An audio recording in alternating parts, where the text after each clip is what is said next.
Welcome to the Real Estate Espresso Podcast, your morning shot of what's new in the world of real estate investing. I'm your host, Victor Menashe.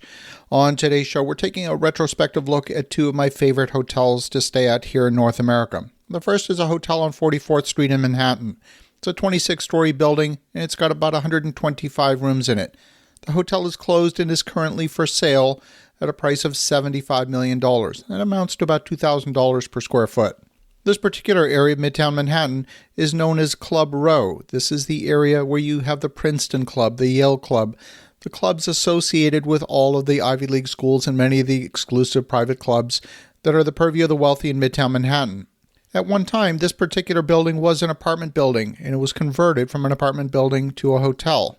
This hotel is one of many distress sales that's happening in the New York area. Approximately a quarter of the hotels are estimated to be in some form of default against their notes. We're now starting to see the beginnings of that wave of foreclosures and distress sales. The second hotel is another favorite of mine. I've stayed at it many times over the years. The Fairmont San Jose is Silicon Valley's largest hotel, and it filed for bankruptcy, closed its doors on Friday of last week.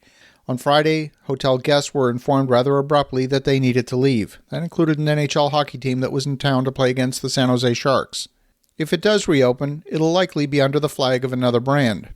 FMT SJ, which is an LLC, operates the hotel. They filed for Chapter 11 bankruptcy protection on Friday. The company expects the iconic 33-year-old hotel. It's located right in the downtown of San Jose.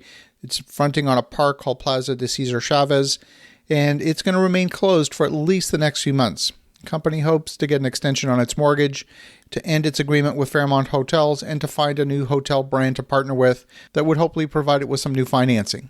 This particular hotel has averaged about 6% occupancy for most of 2020, and they're projecting an occupancy of about 7% for 2021.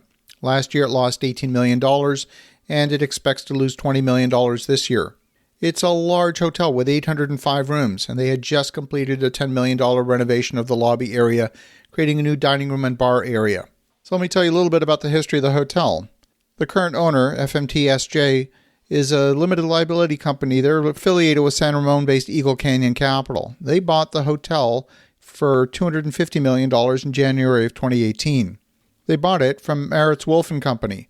They're a real estate firm headed by Lou Wolff, one of San Jose's most influential real estate developers. Now, Wolff's firm bought the hotel from the San Jose Redevelopment Agency for a reported price of $36 million back in 1996. And at the time, the hotel was at risk of falling into foreclosure. Maritz and Wolff helped restabilize the hotel, and they constructed a 14-story annex to the hotel that was completed in 2002. This is a marquee hotel. It's in a great location. It's absolutely a terrific property. The dispute at this stage is about money. It's not a question of whether the hotel will reemerge as a going concern. Of that, there's little doubt.